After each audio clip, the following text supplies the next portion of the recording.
कौन सा चीज है? सरकार ये तो मरीज है। अरे लेकिन तो बहुत नरम है। ना हजूर, तो कर देखिए, बहुत गर्म है। पास आओ, मुंह में ले लो थर्मामीटर।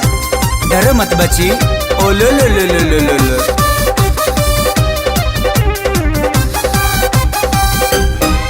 देह को रतनी भी काहे?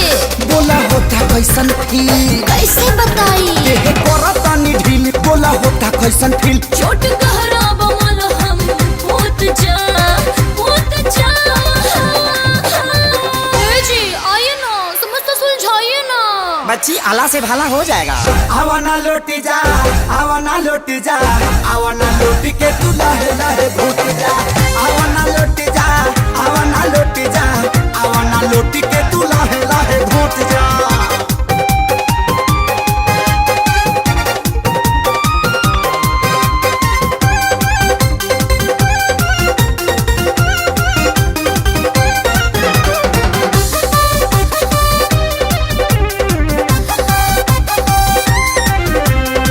बारू तू मोम लेखा नरम जी, देखी तो देह बटे गरम जी।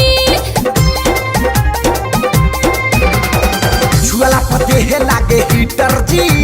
चार लागे कमर के भीतर जी। खाला खाला डबले ना ना ना ना। जल्दी कहीं जाई से।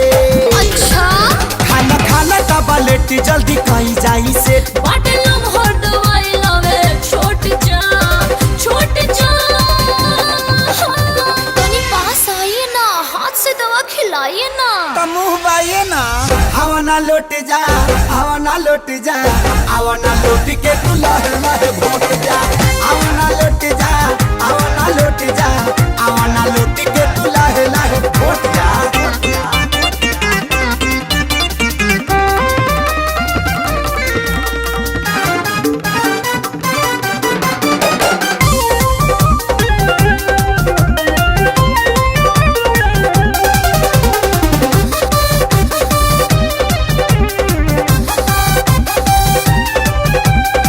आवाला गाड़ी इंजेक्शन हो, ना ना ना कॉफी रिएक्शन हो। खाला रामदेव बाबा के बूटी हो। ना बाबा हमसे न टूटी हो।